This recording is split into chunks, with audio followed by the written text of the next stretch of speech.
दोस्तों नमस्कार। अम्बेडकरवाद के नए एपिसोड में आपका स्वागत है। इस वीडियो में हम यह जानेंगे कि कैसे हिंदू धर्म ने अन्य धर्मों को दूषित किया है।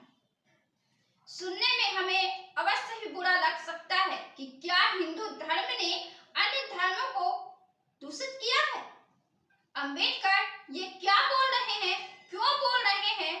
शायद ये अम्बेडकर का हिंदू समाज के प्रति आक्रोश है, गुस्सा है। ये अम्बेडकर नहीं बल्कि उनका आक्रोश और गुस्सा बोल रहा है। लेकिन इस वीडियो में कुछ ऐसे तर्क हैं जिनसे आप भी सहमत हो सकते हैं। इसी मुद्दे पर, इसी बिंदु पर इस वीडियो में हम बात करने वाले हैं। अम्बेडकर कहते हैं कि गांव को भौगोलिक रूप से मुख्य तौर पर दो भागों में विभाजित किया गया, अस्पृश्य और अस्पृश्य वाले गांव। इन दोनों के बीच कोई भी पारस्परिक संबंध या निकटता नहीं थी। अस्पृश्यों के आवासीय इलाके का नाम उनकी जाति के आधार पर रखा जाता था, जैसे कि महारवाड़, मंगवारा, चमड़ौती, खैकाना। केवल राजस्व प्रशासन या डाक संचार के जो मामले होते थे उसी में अस्पृश्यों के ऐसे आवासीय क्षेत्रों को गांव में शामिल किया गया था जो गैर अस्पृश्यों का था। यानी कि केवल राजस्व प्रशासन और डाक संचार के काम ही किए जाते थे, वे शामिल होते थे। वैसे डाक संचार जहां दोनों जाकर काम करवाते थे।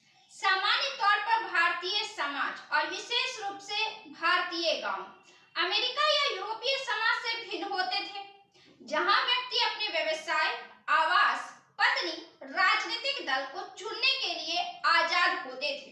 भारतीय गांव उन निगमों की तरह थे जहां से अस्पृश्य बच नहीं सकते थे।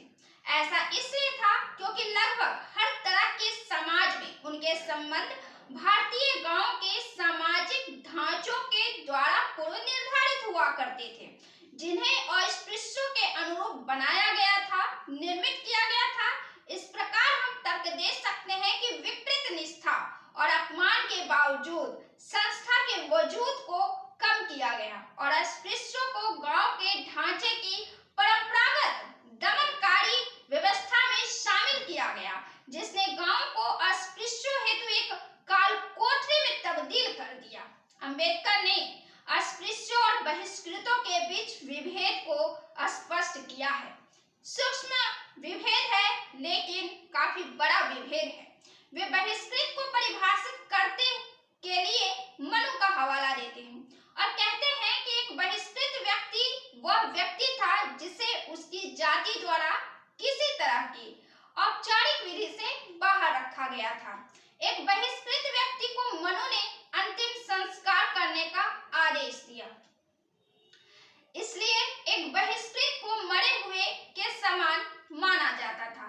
फिल्मों में आप देखे होंगे कि जब लड़की दूसरे लड़के से शादी कर लेती है, उस लड़के से जिसका परिवार विरोध करता है, परिवार नहीं अपनाता है, तो परिवार में अंतिम क्रिया कर्म मनाया जाता है और उसे हमेशा के लिए बहिष्कृत कर दिया जाता है।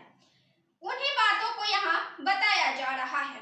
बहिष्कृत करना कहा जाता है और उस विधि द्वारा बहिष्कृत किया जाता है कि हाँ, हमारे लिए ये मृत के समान है। हालांकि एक धारा ऐसी भी थी जिसके मुताबिक तपस्या करने के बाद बहिष्कृत को दोबारा से जाति समूह में शामिल होने की अनुमति दी गई थी। इस प्रकार जहां अस्पृश्य लोग हिंदू सामाजिक व्यवस्था से बाहर की गई श्रेणी से थे, जिन्हें अत्यधिक उत्पीड़न, कलंक और बहिष्कार का सामना करना पड़ता था, वहीं दूसरी तरफ बहिष्कृत श्रेणी वह श्रेणी थी जिसमें किसी व्यक्ति को उसकी अपनी श्रेणी से अस्थायी रूप से बहिष्कृत किया गया था। यानी कि तपस्या करने के बाद वे उसमें शामिल हो सकते हैं और ये चीजें पुरुषों के लिए थी। महिलाएं के लिए तो वैसे भी नहीं होती है, क्योंकि महिलाएं जब विवाह कर लेती है तो वैसे भी वे पराया मानी ही जाती थी और आज भी विचारों में ना सही, व्यवहारों में ना सही,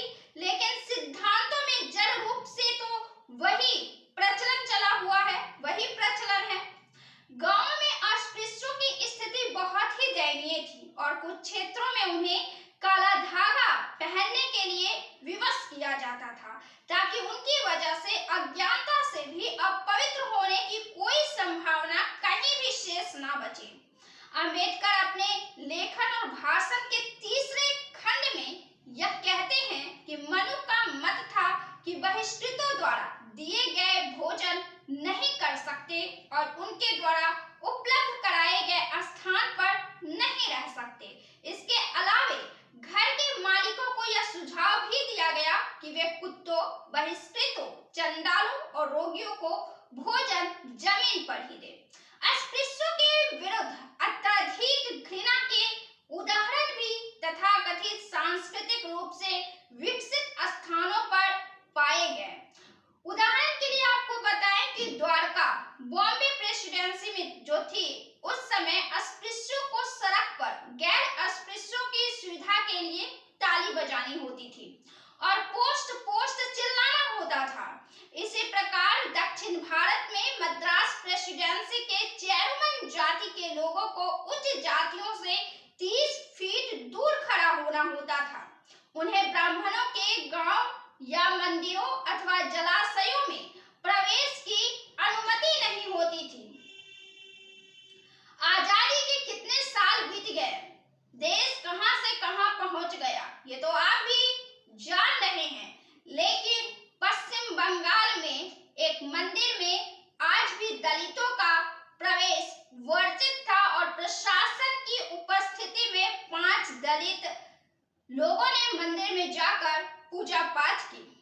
यह भी हाल की घटना सामने आई है, हाल का मामला सामने आया है। लेकिन बात यही है कि प्रशासन की व्यवस्था में गए हैं, सामाजिक विचार, सामाजिक सद्भावना उत्पन्न नहीं हुआ है। आखिर प्रशासन की दबाव में यह कब तक संभव हो सकेगा? उन्होंने यह भी कहा कि ब्राह्मणों के गांव अथवा मंदिरों और जलाशयों में प्रवेश की अनुमति नहीं थी। उन्हें लोगों को सावधान करने के लिए सड़क पर चलते हुए ओहो ओ चिल्लाना होता था, ताकि कोई अपवित्र ना हो जाए। कोचिन, त्रावणकोर और पालघाट में इस प्रकार के रिवाज रहे थे। अस्पृश्यों को अपने समूह के सदस्यों द्वारा नफरत और बहिष्कार का सामना करना पड़ता था, जिससे बाहरी समूह के सदस्यों के साथ उनका संबंध प्रभावित होता था। सन 1928 में बंबई सरकार ने अवसादग्रस्त वर्गों और आदिवासी जनजातियों की शिकायतों की जांच के लिए एक समिति नियुक्त की थी और इसकी रिपोर्ट संक्षेप में यह बताती है कि अलग-अलग धर्मों को मानने वाले जैसे मुसलमान, ईसाई और पारसी को रूढ़िवादी हिंदू लोग गैर अस्पृश्य मानते थे, लेकिन अवसादग्रस्त वर्गों के सदस्यों को इससे इतर माना जाता था। इस प्रथा ने अन्य धर्मों के लोगों पर नकारात्मक प्रभाव डालना शुरू किया और जिन्होंने अपने धर्म की शिक्षाओं के बावजूद उनके धर्म में भेदभाव, जाति प्रथा ऐसी कोई व्यवस्था नहीं है, अपने धर्म की शिक्षाओं के बावजूद भी छुआछूत को शुरू कर दिया। अम्बेडकर कहते हैं कि अस्पृश्य अपने स्तर और गरिमा को ऊपर उठाने के लिए अधिकृत नहीं थे। उच्च वर्ग के फैशन को देखकर उन लोगों को साफ कपड़े या गहने पहनने की अनुमति नहीं थी। उन्हें गैर अस्पृश्यों की तुलना में पक्की छत या पक्का घर बनाने की अनुमति नहीं थी। रोजमर्रा की जिंदगी में उन्हें स्वर्णों को खड़े होकर सलामी देना होता था। उन्हें चांदी अथवा सोने तो छोड़ दीजिए, पीतल और तांबा तक के गहने पहनने की अनुमति नहीं थी और साथ ही साथ किसी स्वर्ण के घर में कोई मृत्यु की खबर हो जाए तो उसके दूर दराज के रिश्तेदारों तक पहुंचानी होती थी तथा उन्हें विभिन्न समारोह के समय निम्न स्तरीय और गंदे काम करने होते थे तथा जूठन अर्थात छोड़े हुए भोजन और मृत पशुओं को ग्रहण करना होता था। जूठन एक कहानी भी है, आप एक बार जूठन पढ़िएगा। उसमें दलितों के साथ जो व्यवहार किए गए हैं वो आपके रोंगटे खड़े कर देंगे। हालांकि जूठन हमारे पाठ्यक्रम में भी शामिल किया हुआ है, लेकिन अगर आपने जूठन कहानी नहीं पढ़ा है तो एक बार अवश्य पढ़िएगा। ये आपको दलित परिवार की, दलित समुदाय की उस